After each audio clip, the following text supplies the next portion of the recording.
Hello, let's check in with Astra by Cedar Bowers, a 2021 novel told by 10 voices and Astra herself about this kind of like sounds like kind of cradle to grave, going from conception, birth to into her 60s perhaps, of Astra, this young woman. I don't know if it actually. We'll see how old Astra is by the end and how quickly we go through. Each chapter is told by somebody in Astra's life, starting off with her father, Rymnd, and then we've had Kmmy, who is a child is a young girl her own age who Astra sneaks into her house, gets invited into her house as this kind of feral child living at this commune, not being particularly paid attention to or cared for by Raymond.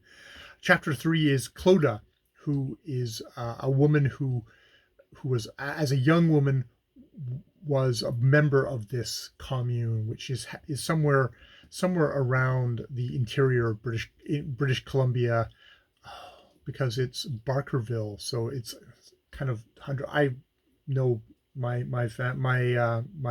in-laws used to live in a 150-mile house outside of Williams Lake, so generally, very generally, that area, probably much more remote than where my in-laws lived.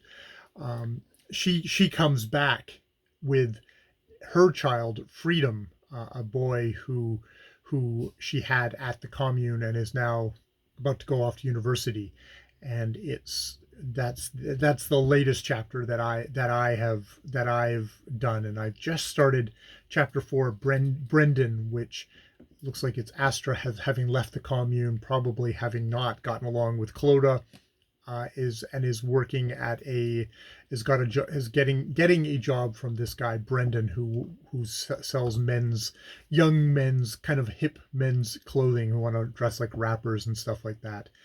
And yes, each chapter I kind of went through and just listened to the chapter headings, because the audiobook that I'm listening to, read by Athena Caracas, does not have chapter headings. So just for the record, it's yes, Rymnd, Kmmy, Clodagh, Brndn, Sativa, Doris, Lauren, Nick, Dom, Hugo, and then there's an epilogue, which is Astra herself. So it will be interesting to see what kind of portrait of Astra we get through all these people. Going by the chapters so far, each chapter actually so far has Rymnd, Kmmy, and Clodagh have functioned as little arcs for the title, the chapter title character. Rymnd decides, after saying like he wants nothing to do with this, sort of grudgingly becoming a part of the birth of Astra. Kmmy, there's very much her mother, who's had a lot of miscarriages and is kind of shut her out from her life, and her little sister sort of gets to express that by the end of this, while getting to see some kind of disturbing things about Astra, of what kind of boundaries this little 10-year-old girl has. Chapter 3 with Clodagh actually becomes is she's being sort of been taken care of a lot of by Freedom, and she suddenly realizes, oh crap, Freedom is going to totally want to take care of Astra, because she's as messed up as Clodagh was at her age, and so she sort of bundles him off, and it's like, no, you need to leave now. You need to go to university. Do not get do not get caught up in this, because yeah, he's rapidly is. And the other thing she does is say, you have to get rid of these guys. One of whom, Wesley, we saw in the first chapter as a young man, which the co-runner of this commune does not respect women, and indeed how we see him treat Astra is fucking horrible, as he is a full-grown man, and he has a sexual relationship with this 16, 15-year-old girl, um, who has no boundaries, and indeed says, like, why would you tell him to leave? He was the only one who was nice to me. You don't know anything about me. Which there's a certain thing of what we've seen so far of Astra in the Kmmy section and Clodagh section of, there's a bit of Astra which is a little bit is unknowable, but I mean it's a good thing of this being a female writer, because you could get kind of a portrait of Astra as some kind of a femme fatale figure from a male point of view. But it's like, no, she's like a damaged girl who hasn't had any support from a father who's like, yeah, he's completely detached. He is completely detached, hasn't been able to keep anyone except some abusive assholes who are sponging off of him, and is, worked all the women in this commune to death until they've left. And so hopefully Clodagh does okay, because she does decide to stay with her kid and to kind of to set up something proper.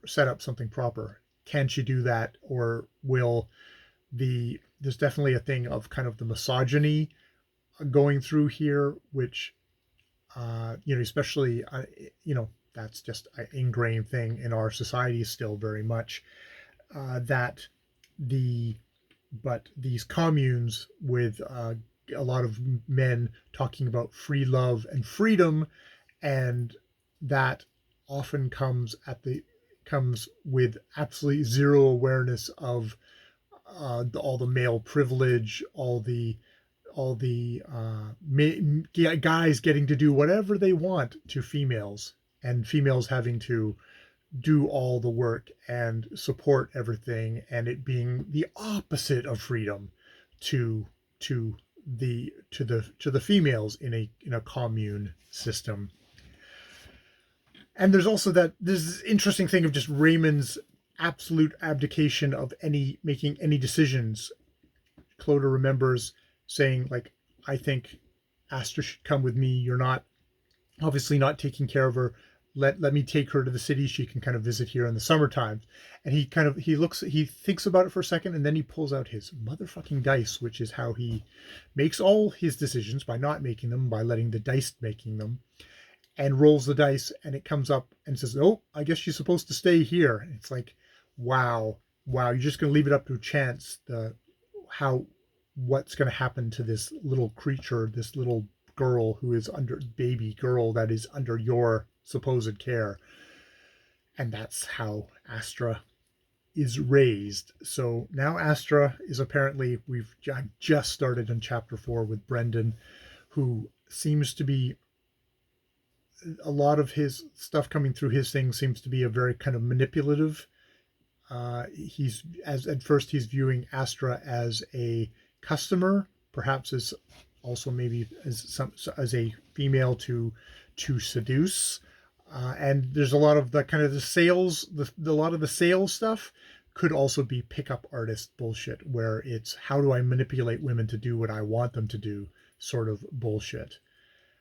I guess we'll see how shitty of a person Brndn is, and how Astra survives through this. But we'll get everything through Brndn's point of view, I know, with how the other chapters have gone. So this is like, so far so good. Like, we've had 3 chapters where it's like, we have a full story of this person, we have a full story of this person, we have a full story of Clodagh, where we get bits of Astra, but it's also entwined with these people have their own stories and they're living their own lives, and Astra is moving through them. And I mean, as the infant that's going to be born, as a friend, which it's interesting with Kmmy, when she has her experience with him, with Astra's like, you'll love me as much as your sister, or you'll love me more than your sister. And Kmmy, who has got boundaries and got kind of ideas about, has had support and love in her life, is like, well, she knows, at least in her head, she says to herself in her head, it's like, yeah, maybe I'll really like you, but you're not my sister. That's a different and more fundamental bond that we, especially as people we've only just got to know each other. It's a different bond that is not going to approach what I feel towards my sister. And indeed, well, part of the thing is getting to be with her sister and hold her sister. That happens throughout that story, and getting to hold her, it's like she suddenly realizes, wow, how much she loves her little sister, which is quite powerful.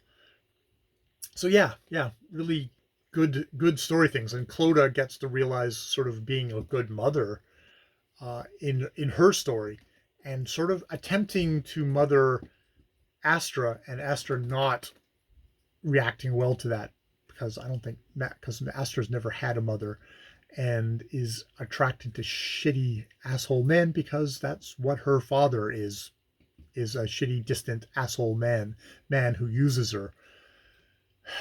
So yeah, good stuff. Good stuff. All right, I will leave it there. More videos later.